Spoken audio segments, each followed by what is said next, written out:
Hi, my name is Peter Merson. I live in apartment 8T, and I've lived in the building for 35 years. I was also on the River Ridge Board of Directors from May 1999 through May 2009, 10 years. What you're looking at here is something I thought would be interesting, putting together my own 35 years of River Ridge's own audited annual reports into an easily accessible interactive format every year from 1990 through 2024. I'll be adding 2025 when it becomes available. Before I show you what's in the matrix, let me show you the numbers that were selected to go in.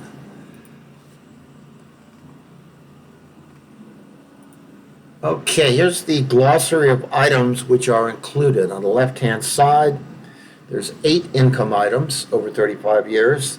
The middle item is 11 expense items over 35 years.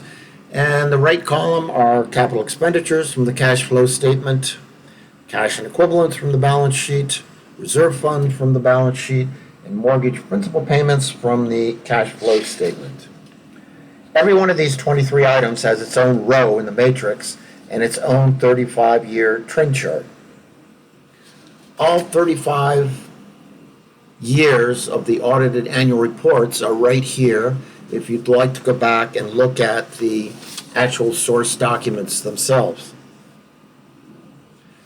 There are a couple of few charts actually I'd like to show you right now that I think are the most interesting and highlight what I want, the point I want to get across. So first of all, let's set the date range here from 1990 through 2024, which is the full time period where the audited annual reports exist. And let's get down to net income surplus / deficit, and let's look at total income versus total expenses over 35 years. And let's make sure that we include mortgage principal payments so that we can see the full cash flow, either negative or positive. Let's make the graph bigger. You can make this graph larger by clicking in the bottom right-hand corner. And here you see 35 years of total income, which is the green bar, and 35 years of total expenses, which is the red bar. What should stand out to you immediately, or at least it does to me, is right here in 2006, in the middle of the chart. That's when two things happened. The co-op instituted the highest maintenance increase in the history of the co-op, and also generated the highest net income in the history of the co-op. I was on the board at that time. I voted against it. The memo that justified it, if you want to read it, which you probably should, just click on the red diamond and you can read the actual memo right here. There's a summary of it up above, and the memo is right there. And the other gold diamonds here indicate that there's an underlying memo that you might want to read. They're usually maintenance increases.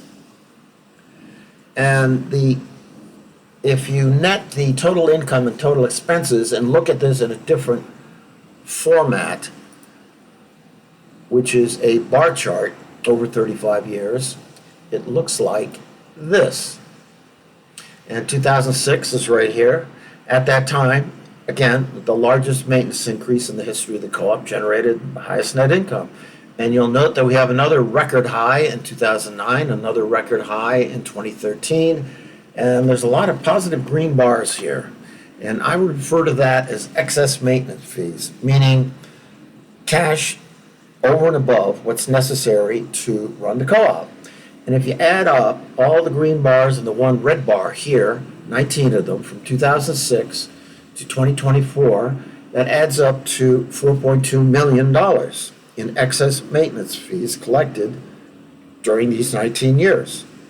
And that equals, if you do the arithmetic, $2.60 per share per year for 19 years, which is considerable. And the next question you might want to ask is, well, where'd the $4.2 million go? Well, I can show you that right here. Let's go. Well, most people, when they have extra cash, they either save it or spend it. It's the same with the co-op. So if we look at capital expenditures, let's use the bar chart format. We add up total capital expenditures from 2006 through 2024. The dotted gold line here represents cumulative capital expenditures from 2006 through 2024. And if you add all the bars, the upward pointing bars, it adds up to $2.5 million. So 2.5 of the 4.2 million was spent on capital expenditures. And let's see where the rest went. Like I said, you save it or spend it. So let's see what happened to total liquidity, which is the sum of cash and reserve fund balance. Well, in 2006, it was 271,000. In 2024, it was 1.976 million, which means the cash and reserve fund balance increased by 1.7 million. So 1.7 and 2.5 is $4.2 million. That's where your excess maintenance fees went. And now since we're on the subject of total liquidity, when I look at the 1.7 million, I immediately think about the special assessment that the board of directors says they need starting July of this year. Well, when I look at this chart here, I say to myself, I've already paid for it, along with everybody else in the building. I mean, your cash and reserve fund has gone up by 1.7 million, okay? And to that end, what I did was I sent a letter to the board of directors indicating that fact. Right here, I object to the proposed $1 million special assessment. Okay, and I list 1, 2, 3, 4 points. Why? And what I'm requesting is that the assessment be put on hold, and that if and when the co-op's cash and reserve fund balance approaches $750,000, then shareholders should be advised and that it'll be reconsidered. Now, I took the same set of financial facts and presented the same situation to two different AI models, one being Google's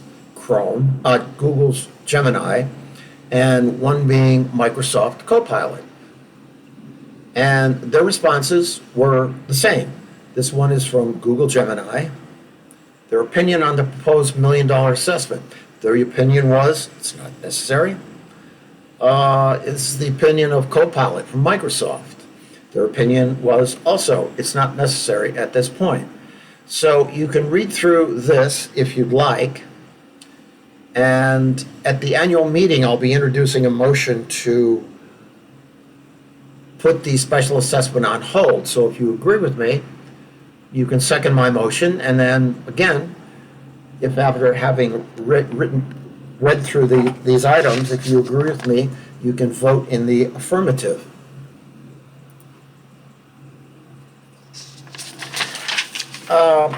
There's another item here I'd like you to review. One of the main reasons shareholders receive the audited annual reports is that you, as a shareholder, or myself, can take them and verify any facts that your board of directors say. Well, anything your board of directors says, you can verify it with the audited annual reports financially.